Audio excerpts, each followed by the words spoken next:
Trouvez France Bleu Lorraine matin sur l'appli France Bleu. Commerce, administration, transport, de trop nombreux lieux restent inaccessibles aux personnes handicapées selon l'association APF France Handicap.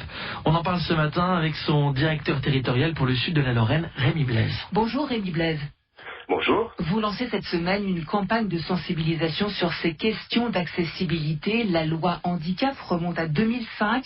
Nous sommes en 2021. C'est toujours aussi compliqué de se déplacer quand on est en fauteuil roulant. Alors malheureusement, effectivement, ça reste difficile pour un certain nombre de personnes. L'objectif, alors les choses s'améliorent malgré tout, mais beaucoup trop lentement. La France a encore des retards, beaucoup, malgré de bonne volonté, des maires, des promoteurs, d'un certain nombre de décideurs, malgré tout beaucoup encore de retard.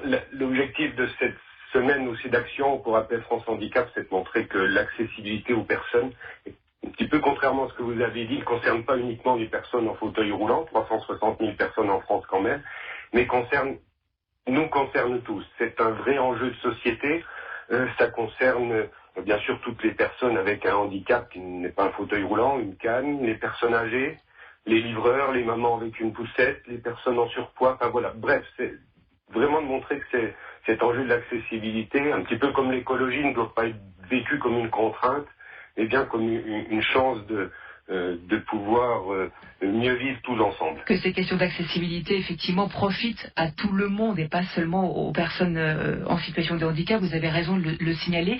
Quelles sont les principales difficultés auxquelles vous êtes confrontés aujourd'hui ?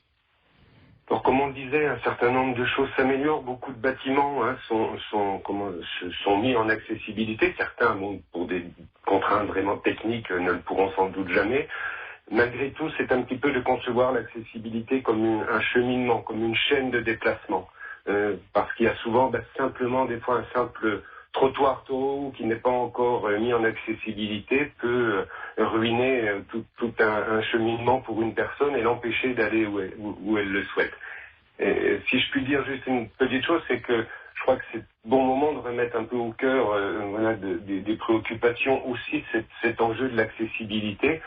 Parce que chacun d'entre nous, malheureusement, durant toute cette période de crise sanitaire, a pu ressentir, alors même si ce n'est que pendant quelques semaines, cette impossibilité d'aller voir ses proches quand on le souhaite, cette impossibilité d'aller au resto, boire un café avec des amis ou d'aller chercher son pain pour discuter, avoir un peu de vie sociale. Et malheureusement, beaucoup de personnes en situation de handicap, c'est un petit peu leur quotidien durant toute une vie. Donc je pense que c'était aussi le bon moment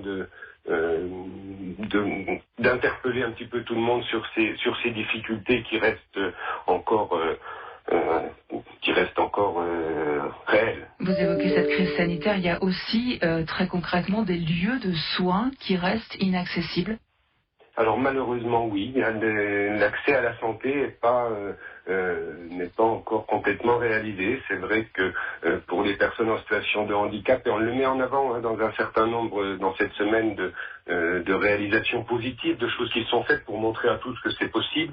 Un certain nombre, par exemple, de maisons médicales représentent des avancées pour les personnes en situation de handicap, trouvées sur un même lieu, accessible, avec du parking.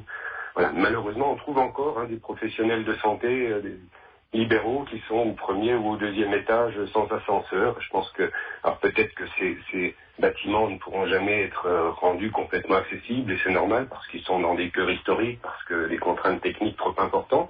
Mais peut-être qu'il faut aussi interpeller toutes ces personnes pour se dire au moment du choix d'un lieu de commerce, de cabinet médical, de se dire une bonne partie de ma clientèle va avoir des problèmes d'autonomie, qu'elle soit âgée, qu'elle soit en situation de handicap, donc je choisis un autre lieu. Une semaine de sensibilisation jusqu'à vendredi le 30 avril, c'est la journée mondiale des mobilités et de l'accessibilité, avec donc cette opération #MarcheAttaque. On peut retrouver ça sur les réseaux sociaux.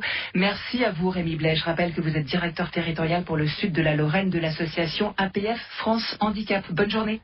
Merci à vous. Merci à tous les deux. Entretien à retrouver sur francebleu.fr.